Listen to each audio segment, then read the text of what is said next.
Titan slice of life, Tolan Marek. The scent of char still lingered in the folds of Tolan's only coat. No matter how many times he beat it with a broom handle, soaked it in vinegar, scrubbed it with crushed lemon root and spirits, the smell would not leave. It lived in the seams now, like guilt. The fire had taken the shop fast, quicker than thought, slower than memory. He remembered coughing on smoke, tripping over a fallen beam, screaming for water that never came. But more than that, he remembered the way the meat had smelled, half seared, half ruined, as it all went up. The kebab stand had been his life. Not a fortune, no. Tolan Marek had never dreamed of palaces or titles, but it had been his. Every copper he'd saved from 14 years working the outer loading docks had gone into those bricks, that spit, those iron-lined counters. He'd even paid extra to have the stall's hood vent enchanted by a hedge mage so it wouldn't clog with grease. The enchantment hadn't saved it. Nothing had. Now he lived in his cousin's flat above a seamstress den in the south side stretch, a world away from the mouth of the market ward where the shop had once stood proud. He shared a thin mattress, a cracked mirror, and too many words with his cousin Dela Marek, a sharp woman with quicker fingers and sharper judgment. She'd offered the space freely. The arguments came later.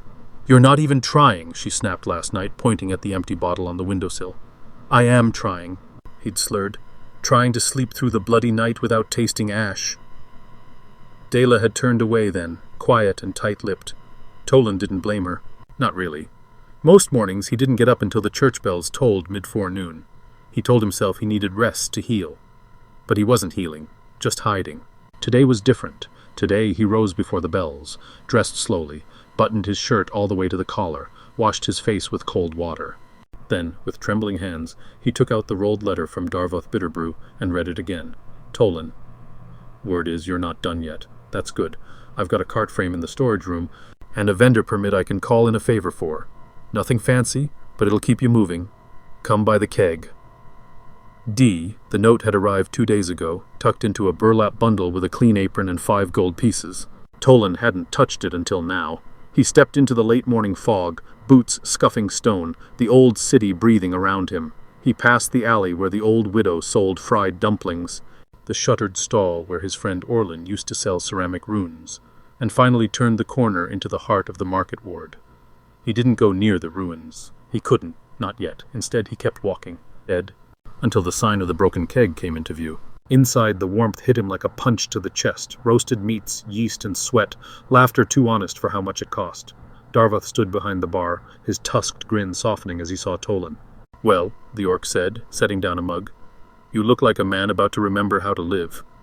Tolan smiled, but it didn't reach his eyes.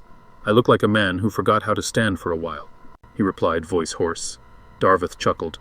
"Good, then we're starting from the feet up." That evening, Tolan sat alone behind the tavern, staring at the simple wooden cart Darvoth had pulled from storage. It had wobbly wheels, soot-blackened wood, and no roof. It was hideous. It was perfect. He ran a hand across the rim. Splinters bit his palm. And for the first time in weeks, he laughed, just a little.